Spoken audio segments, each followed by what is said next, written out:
Yo! Start na tayo ng ating ride for today. Ano lang tayo ngayon? Chill ride lang tayo dahil masasakit ang binti namin.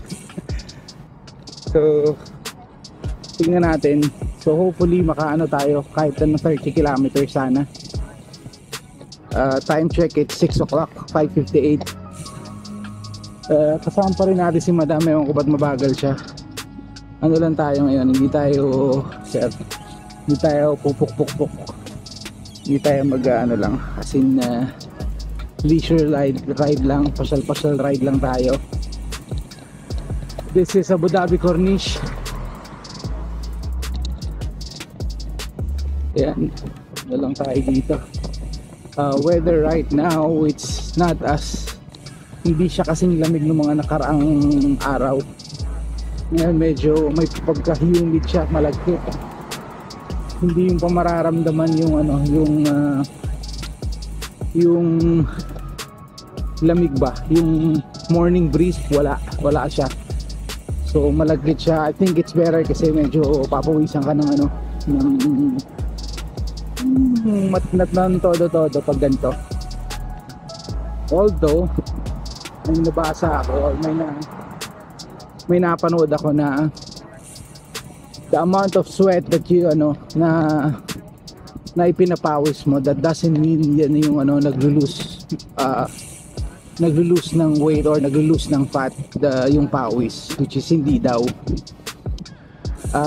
Yes, it may paunti-unti, pero ang talagang nakaka lose down ng fat is yung breathing. So dapat yung paghinga, hindi ko alam kung anong tawag doon, basta later on we will confirm that. Pero yung paghinga, diyan daw nagbabawas yung ating fat.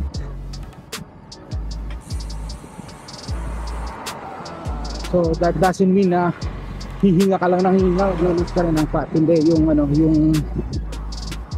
basta yun, may tawag doon, nakalimutan ko lang. Yun lang yan. Medyo madilim-dilim pa ng konti. Mahangin din ng konti.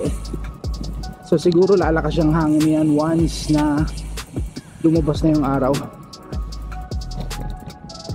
So marami na ring mga nagbabike. Kasi din maganda na talaga yung weather, tutuusin. Talagang this type of weather it's a picnic season. So outdoor season na, outdoor activities na. So marami ng mga outdoor activities at this time of the year. Yun, marami rin mga nagbabike na. Let's go. Bakit? Ayan, andito na si Madams.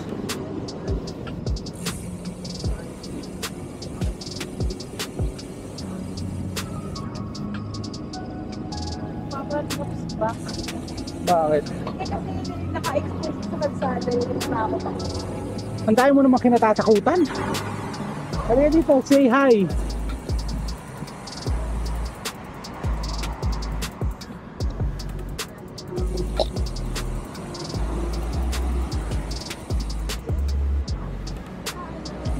Bakit ako? Masakit yung... Kaya nga luwa. Wait, makinig ka. Bakit? Pakinggan mo muna kung ano yung masakit. Masakit yung likod ng tiwid ko. Yung parang... yung manipis na... Ewan ko anong tawag doon. Pare ko. Ito. Basta yung sa likod ng Okay, chill lang. Hindi naman na kailangan pumukpok eh. Mag-hi ka muna. Mag-good morning ka muna. Good morning. Malagkit Oo. Itong truck na to, this is not just for yung mga nagbabike for physical activities. Ginagamit din to ng mga scooter, e-scooter, at saka yung mga nagbabike na magpupunta ng trabaho. So this is not just for physical activity. Ano din to, ginagamit din to para mga nagbabike to work lang. Good morning. Nagbabike to work lang. Sino kaya yun? Kilala ko kaya yun? Nakakilala kaya niya ako? Yan yung mga nagbabike to work lang and everything. Hindi lang bike, yung mga e-scooter, mga e-bikes, ganyan. Minsan ginagamit din ng mga nagro-rollerblades. Ayan, mga naglalakad. So dami ding mga nagja-jogging ngayon dito.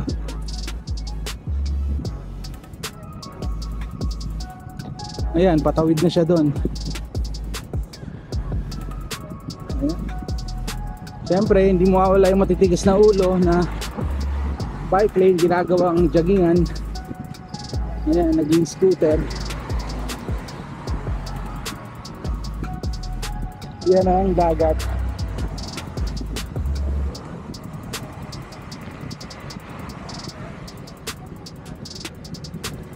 Ano lang tayo dito, chill lang muna tayo, parang continuous pero pa rin, karugtong pa rin natin ng recovery ride natin kahapon. Kasi masakit pa rin yung mga binti namin. So ayan, let's go. Grabe yung humidity ngayon, sobrang lagkit. Tsaka yung alam mo yung parang manipis yung hangin. Mahangin siya pero yung konti yung pumapasok sa lungs mo, parang ganon. Kaya tapos medyo parang mahamo, yung medyo parang ma-moist yung yung weather. Moist. Oo, parang ganon. Mainit, hindi I cannot say mainit eh. Hindi lang siya presko at saka malagkit kasi.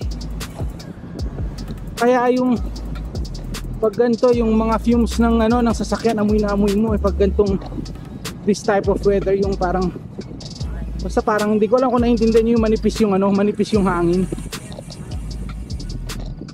Windy siya pero I don't know, hindi ko alam kung paano explain, basta parang mahirap huminga kahit mahangin, parang ganon. So anyway, lang tayo ngayon, slow pace lang tayo, part lang ng natin, recovery. May mga joggers dyan. Yun, kasi I'm going to start a new challenge. So today, ngayon kasi is 270th day since nag-start tayo ng ating weight loss journey, yung pagbabike natin. So today I'm going to start a 100-day challenge. So I'm going to ride 100 days straight, minimum of 20 kilometers. Parang yung 20 kilometers yan ay magiging pahinga natin. And then I don't know yet, pero minimum of 20. Maybe I'll do an alternate like 40, 20, 50, 20, 60, 20. So I don't know yet. Maybe I can do 2 consecutive 40s then 20. So basta minimum of 20 kilometers. So that's about an hour ride. Yan. Kasi bakit 100-day challenge? Kasi it's just about 100 days to go before our anniversary. 365 days.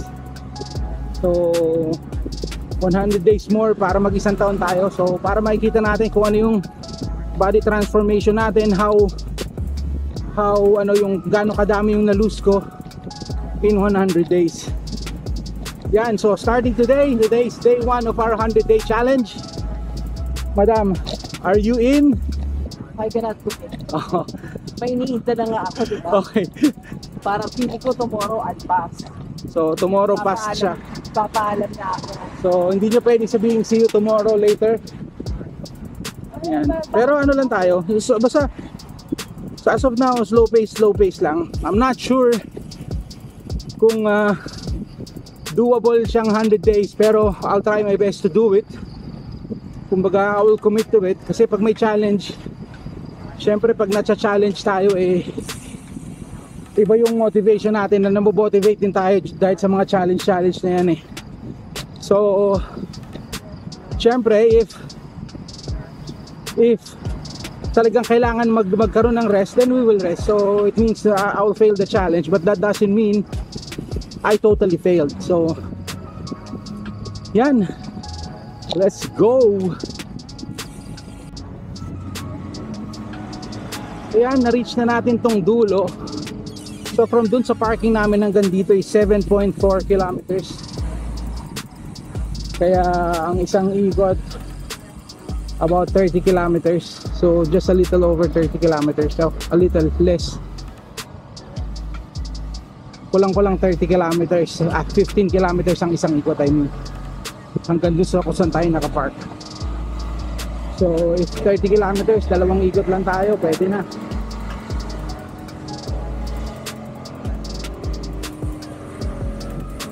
Daming kumbaga medyo busy din mga naglilinis, mga pumapasok, mga nagja-jogging.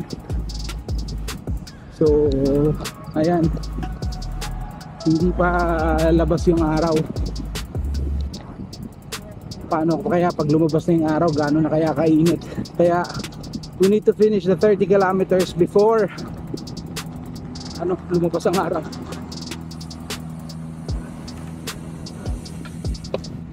Yun.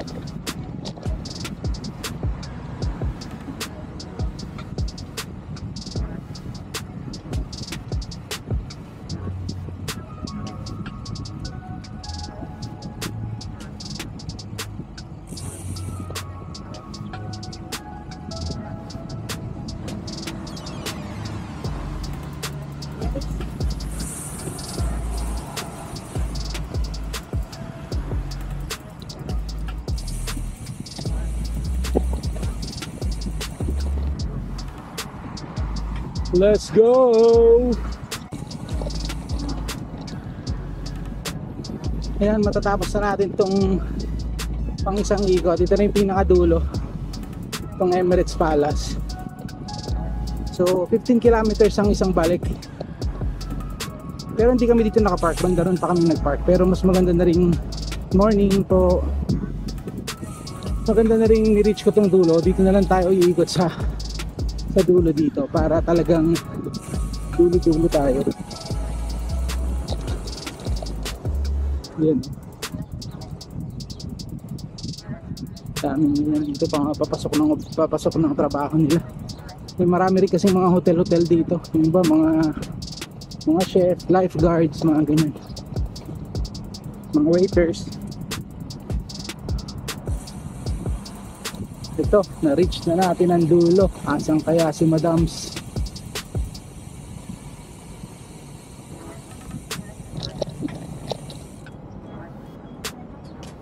Morning.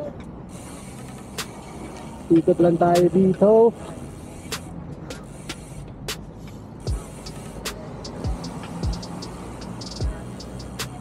Ayan, balik na tayo.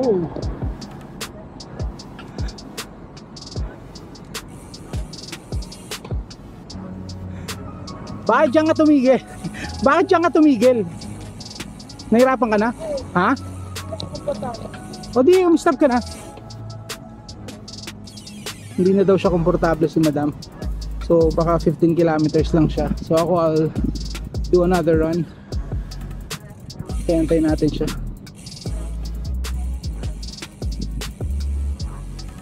Nakalabas na rin pala yung araw, sunrise na. Although hindi pa naman siya mainit na mainit. At saka maganda rito kasi natatakpan ng mga building. Natatakpan pa ng mga building yung araw. Saan na ba siya? Antagong.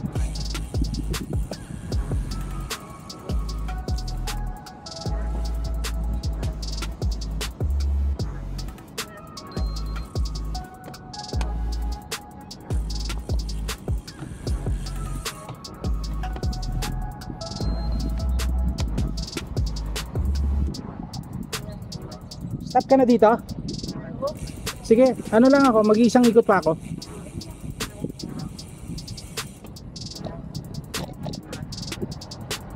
Kung gusto mo, pwede mong itawid yung car doon sa may McDo. Okay ka na? Okay. So, antayin na lang daw niya ako dito sa parking. Kasi medyo siya komportable, masakit talaga yung legs niya.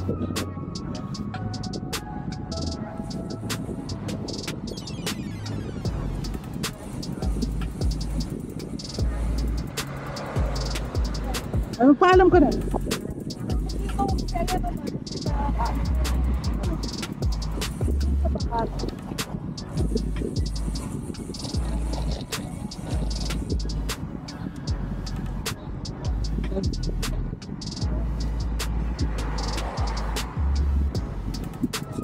Ayun! Ayan, labas na nga yung araw.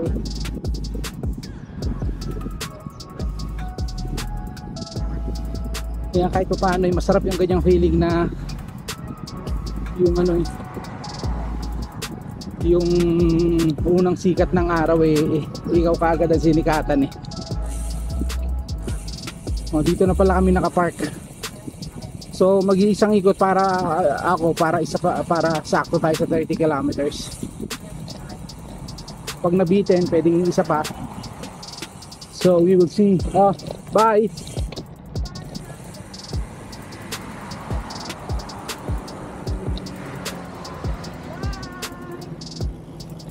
Yan, ikot ka na dyan. Bye, see you. About 30 minutes, an hour or 30 minutes. Ayan na, pasok na tayo dito sa ating pangalawang ikot. Let's go. Ito, lumakas na nga talaga yung hangin.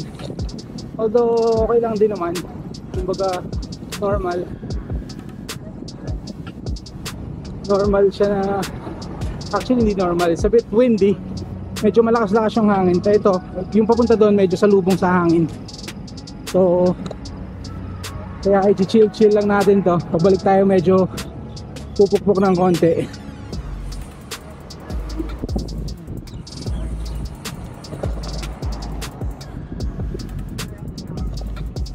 Yun, let's go.